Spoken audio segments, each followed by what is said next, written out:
ओम शांति। तो एक भाई ने प्रश्न किया है कि रस इंद्रियों पर कैसे विजय प्राप्त करें। तो इसी से रिलेटेड आज हम इसके बारे में बताएंगे और इसी से रिलेटेड एक भाई का अनुभव भी है, एक और भाई है उनका अनुभव है। तो उन्होंने जो अपना अनुभव बताया उसके बारे में भी आज बताएंगे कि कैसे रस इंद्रियों पर विजय प्राप्त करें। तो जैसे आत्मिक स्थिति में स्थित होने से रस इंद्रियों पर विजय आसानी से प्राप्त की जा सकती है। आत्मा समझकर ही खाना खाने से ये समझो कि मैं आत्मा इस शरीर के पोषण के लिए इस खाने को ग्रहण कर रही हूँ। जब हम खाना खाते हैं तो हमको आत्मिक स्थिति में ही खाना खाना चाहिए और इस तरह के विचार, इस तरह के थॉट्स को हमें सोचना चाहिए। ऐसे विचार हमें सोचने चाहिए, ऐसे विचारों को ही हमें लाना चाहिए अपनी बुद्धि में।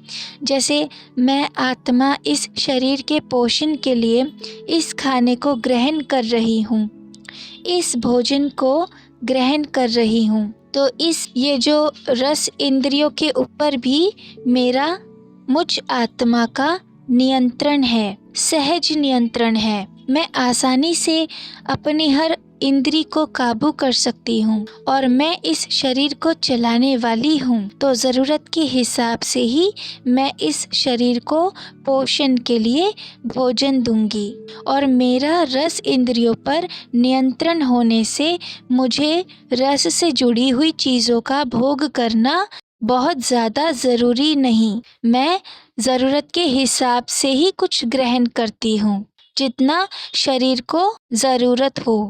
अब इसी संबंध में एक भाई का अनुभव है कि वो अपने अनुभव के बारे में बताते हैं कि उनको मीठा खाना बचपन से ही बहुत पसंद था। इतना कि वो एक ही बार में मिठाई से भरा हुआ पूरा डब्बा ख़त्म कर देते थे।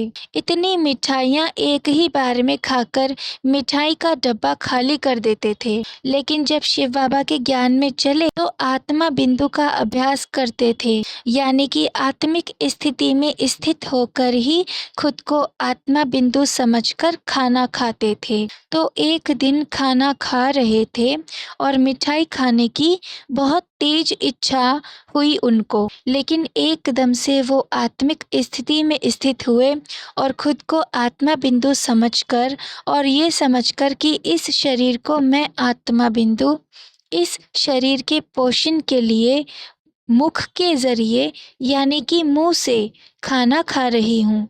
तो मिठाई की वो जो तीव्र इच्छा थी अपने आप ही शांत हो गई, गायब हो गई और मिठाई खाने की ना तो ज़रूरत महसूस हुई और ना ही कोई लालच हुई। मन भी नहीं किया, क्योंकि आत्मिक स्थिति में उन्होंने अपने रस इंद्रियों पर भी नियंत्रण कर लिया था कि इन रस इंद्रियों पर भी मेरा अधिकार चलता है, नियंत्रण है। मन का भी मैं आत्मा स्वामी हूँ और रस इंद्रियों का भी मैं आत्मा स्वामी हूँ। हर तरह की शरीर की इंद्रियां मेरे बस में हैं। तो इस तरह से देखा जाए तो खुद को आत्मा बिंदु देखने का अभ्यास हमको बहुत आसानी से हर तरह की माया से, मुश्किल से, परीक्षा से बाहर निकाल देता है। बहुत सारी मेहनत से हमें बचा देता है, युद्ध नहीं करना पड़ता।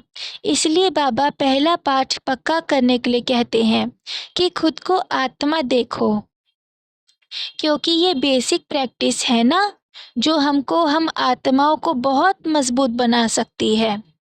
तो इसलिए पहला पाठ पक्का करने से बहुत सारी विघ्नों से, बहुत तरह की समस्याओं से यूं ही छुटकारा मिल जाता है, यूं ही बच जाते हैं। बहुत सारी मेहनत से ये पहला पाठ करने से, पक्का करने से हम बच जाते हैं। फिर आसानी से ही हम बहुत कुछ प्राप्त कर लेते हैं। अच्छा, ओम शांति।